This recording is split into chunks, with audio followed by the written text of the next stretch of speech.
अस्सलाम वालेकुम dear students, कैसे हैं आप सब। My name is Rayan Malik and I am here to teach you physics class 9th.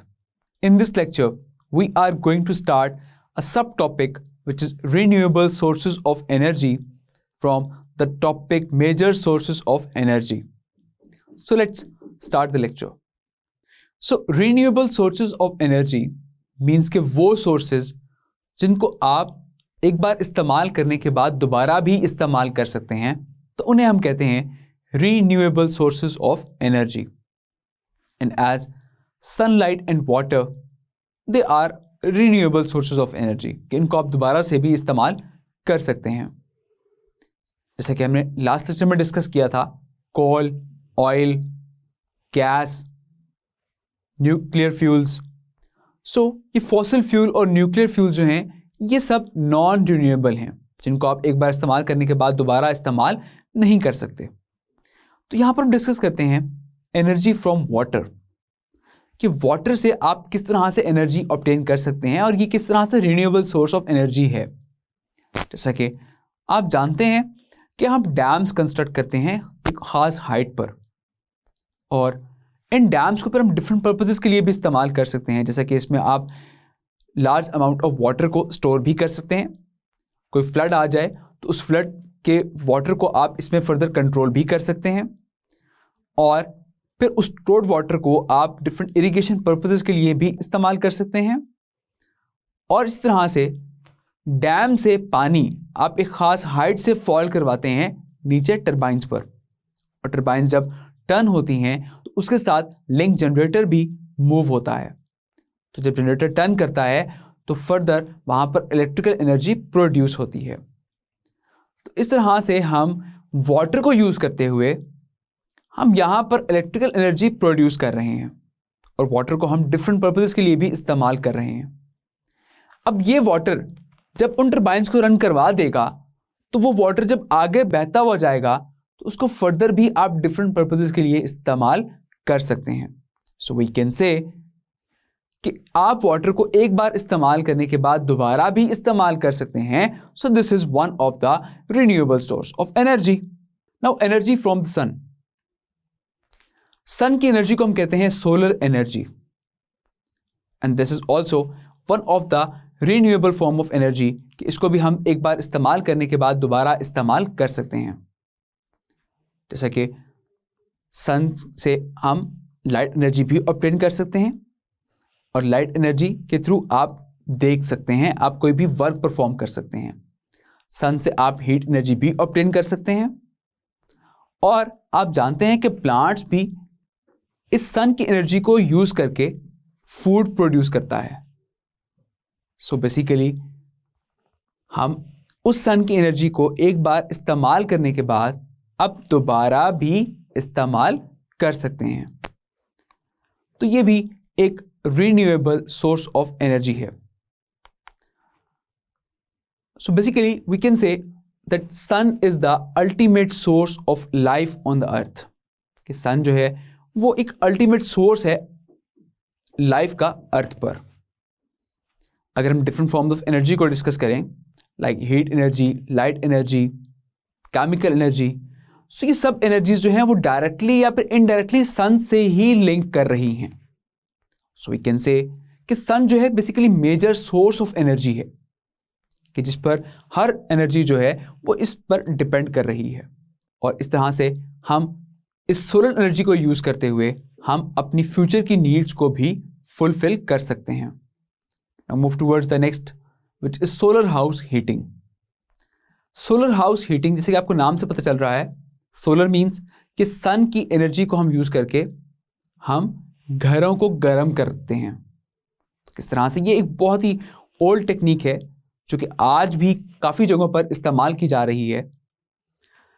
Solar house heating जो है, इसमें हम सन की हीट को लेते हैं और उससे हम अपनी फैक्ट्रीज, इंडस्ट्रीज या ऑफिस को हम गर्म करते हैं। तो किस तरह से सोलर हीटिंग सिस्टम जो है ये कंसिस्ट करता है 3 चीज़ों पर। The first one is collector, second one is a storage device, and the third one is a distribution system. सो ये जो कलेक्टर है ये ग्लास पैनल का बना होता है और इसके नीचे एक ब्लैंक मेटल प्लेट्स होती हैं जो कि सन की हीट को अपने अंदर एब्सॉर्ब कर लेती हैं। इसी के साथ नीचे आपको कुछ पाइप्स बने हुए नजर आ रहे हैं जिसमें कोल्ड वाटर फ्लो कर रहा होता है। तो जब मेटल प्लेट वो हीट एब्जॉर्ब कर लेता है तो उस हीट की वजह से उन पाइप में मौजूद पानी भी गर्म हो जाता है। अब ये हॉट वाटर हम फ्लो करवाते हैं अपने हाउस या फैक्ट्रीज या फिर इंडस्ट्रीज की रूफ पर। तो वहां पर जब ये गर्म पानी की पाइप्स जब ये उन रूफ पर से गुजर रहे होते हैं तो उनमें ये गर्म पानी जैसे ही गुजरता है तो ये उनकी छतों को गर्म कर देता है और इस तरह से आपका जो इंटरनल टेम्परेचर है वो भी राइज कर जाता है। तो इस तरह से हम अपने हाउसेस, फैक्ट्रीज या इंडस्ट्रीज को हम गर्म रख सकते हैं। अब ये था कलेक्टर। अब है यहां पर डिस्ट्रीब्यूशन सिस्टम और स्टोरेज डिवाइस कि वो पानी जब छतों पर से गुजर रहा है तो वो हीट एनर्जी को वहां पर ऐसे ऐसा लूज करता जा रहा है। अब वो पानी कूल डाउन होकर वो दोबारा से वापस आ जाएगा स्टोरेज डिवाइस में। तो वो पानी वहां पर आके स्टोर हो जाएगा। अब उस स्टोर्ड वाटर को फिर फर्दर हम कोल्ड वाटर जो है वो दोबारा से हम पंप के थ्रू भेजेंगे उस कलेक्टर में और वहां से पानी गर्म होकर वो पानी रूफ में भी जाएगा और वो स्टोरेज टैंक में भी आएगा। तो इस तरह से स्टोरेज टैंक से आप हॉट वाटर जो है वो कहीं पर भी आप इस्तेमाल कर सकते हैं। डिफरेंट कुकिंग पर्पसेस के लिए या फिर आप वॉशिंग पर्पसेस के लिए भी आप वो हॉट वाटर इस्तेमाल कर सकते हैं। So now move towards the next which is solar cells. Solar cells को हम फोटो सेल्स भी कहा करते हैं जो कि सिलिकॉन वेफर्स के बने होते हैं और ये सोलर सेल्स सन की लाइट को कन्वर्ट करते हैं इलेक्ट्रिकल एनर्जी में। क्या ये सोलर सेल्स आपने कहीं देखे हैं?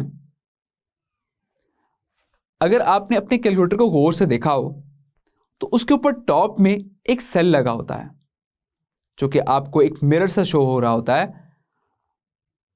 तो वो सेल बेसिकली वहां पर लाइट एनर्जी को कन्वर्ट करता है इलेक्ट्रिकल एनर्जी में, जिसके थ्रू वो कैलकुलेटर आपका ऑपरेटिव रहता है और उससे आप डिफरेंट कैलकुलेशंस जो हैं वो आप परफॉर्म कर सकते हैं। सो ये सोलर सेल्स जो हैं ये कैलकुलेटर्स में भी इंस्टॉल होते हैं, डिफरेंट वॉचेस में इंस्टॉल होते हैं, टॉयज में इंस्टॉल होते हैं जो कि लाइट एनर्जी को कन्वर्ट करते हैं इलेक्ट्रिकल एनर्जी में। अब अगर हम इस सोलर सेल्स को ज्वाइन कर दें, कंबाइन कर दें, then it becomes a solar panel और फिर वो सोलर पैनल हम अक्सर अब हम इंस्टॉल करते हैं अपनी छतों पर। तो वहां से सोलर पैनल्स को यूज करते हुए आप सन की लाइट को कन्वर्ट करते हैं इलेक्ट्रिकल एनर्जी में और उसको फिर हम डिफरेंट यूजफुल पर्पसेस के लिए इस्तेमाल करते हैं। उससे अपने हाउसेस में जो अप्लायंसेस हैं उनको भी आप रन कर सकते हैं। फैक्ट्रीज में मौजूद जो आपकी अप्लायंसेस हैं, जो डिफरेंट डिवाइसेस जो हैं, आप उनको भी रन कर सकते हैं। So this is one of the advantage of solar energy कि जिसके थ्रू आप इजीली बहुत सी एनर्जीज और भी प्रोड्यूस कर सकते हैं and without any disadvantage, because इससे कोई भी पॉल्यूशन कॉज नहीं हो रही, ये आपके एनवायरनमेंट को कोई पॉल्यूट नहीं कर रहा। सेम ऐसे ही एनर्जी फ्रॉम वाटर को हमने स्टडी किया तो उससे भी आपका कोई एनवायरनमेंट पॉल्यूट नहीं हो रहा। So these two are the reliable sources कि जिनसे कोई भी एनवायरनमेंट आपका पॉल्यूट नहीं हो रहा और ये बहुत सस्ते भी हैं। So now move towards the next source which is wind energy. So wind energy, जब हवा मूव कर रही हो तो फिर उसे हम कहते हैं wind. The moving air is called wind. अब इस विंड से हम अपनी सेलिंग बोट्स को मूव भी करवा सकते हैं। इस विंड से आप बहुत सी शिप्स को भी आप मूव करवा सकते हैं और इस विंड एनर्जी से आप विंड टर्बाइंस को भी टर्न करवा सकते हैं और विंड टर्बाइंस आगे लिंक्ड होती हैं जनरेटर के साथ और वहां से आप जनरेटर्स को मूव करवाकर आप इलेक्ट्रिकल एनर्जी भी प्रोड्यूस करवा सकते हैं। सो ये विंड पावर प्लांट्स जो हैं कि उन जगहों पर लगाए जाते हैं जहां पर हवा बहुत तेज होती है।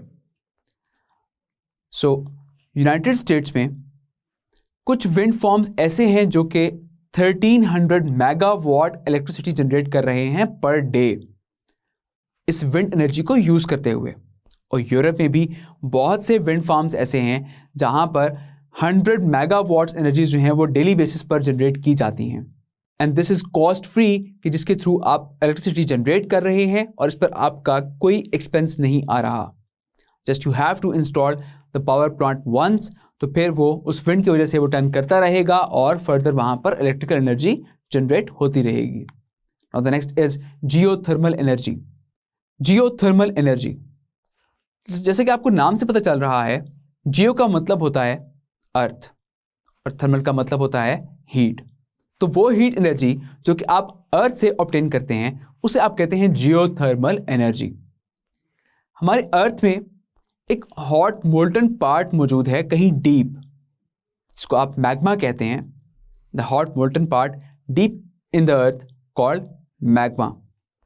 अब इस मैग्मा के सराउंडिंग में, क्लोज में कोई भी जो वाटर होगा उसका टेम्परेचर भी बहुत हाई हो जाएगा ड्यू टू दिस मैग्मा, और उस मैग्मा की वजह से वो टेम्परेचर इतना हॉट हो जाएगा उस वाटर का कि वो स्टीम में कन्वर्ट हो जाएगा, और फिर फर्दर उस स्टीम को आप डिफरेंट पर्पसेस के लिए इस्तेमाल कर सकते हैं। So water reaching close to the magma changes into steam due to high temperature of magma, and this energy is called geothermal energy. अब जियोथर्मल वेल्स जो है वो भी हम कहीं अर्थ में आप कहीं डीप जो है वो ड्रिल करके आप वहाँ पर लगा सकते हैं जहाँ पर कहीं मैग्मा करीब में मौजूद हो। जब वो वेल आप वहाँ पर लगाते हैं तो फिर फर्दर हम वहाँ पर पानी उस वेल में हम डाल दिया करते हैं।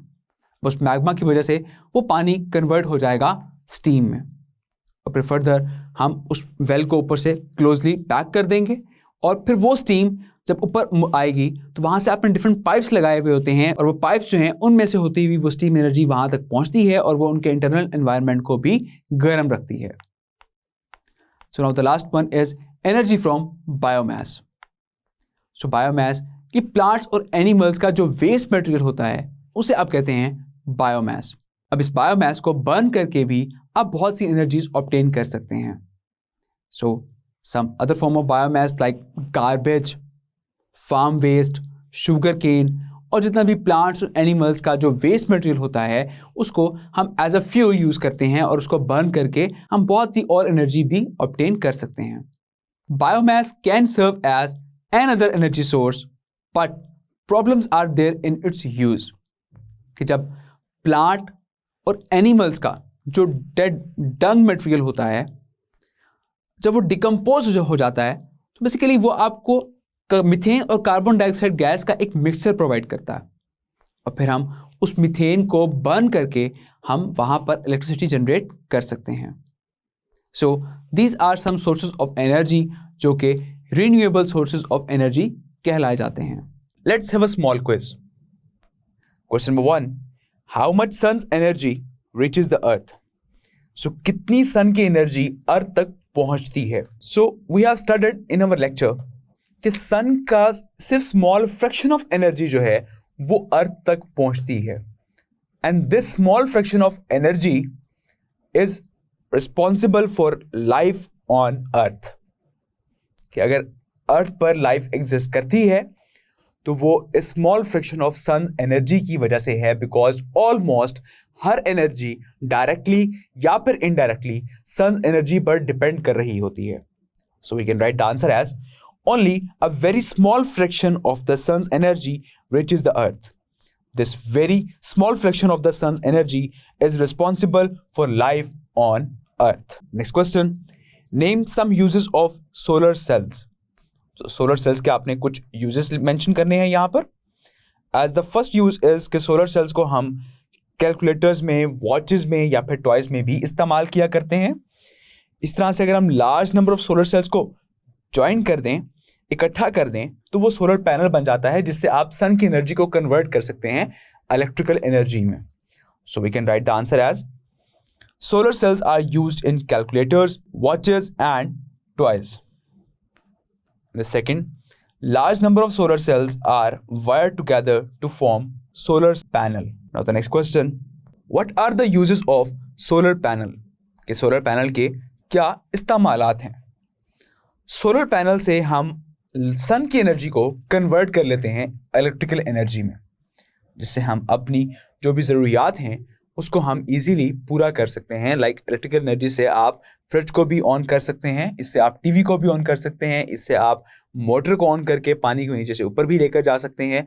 सो इलेक्ट्रिकल एनर्जी भी हमारे डेली लाइफ में बहुत इंपॉर्टेंट है। जैसे कि रात के वक्त जब सन की लाइट नहीं होती तो वहाँ पर हम ट्यूब लाइट्स या बल्ब ऑन करके हम इजीली हम चीज़ों को देख सकते हैं। अब ये इलेक्ट्रिकल एनर्जी भी कहाँ से आ रही है?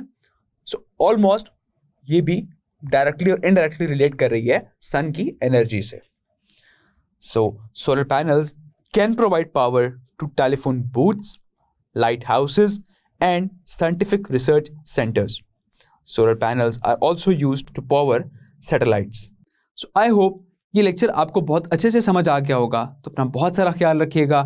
सी you in the next lecture. Till then take care. अल्लाह हाफिज़।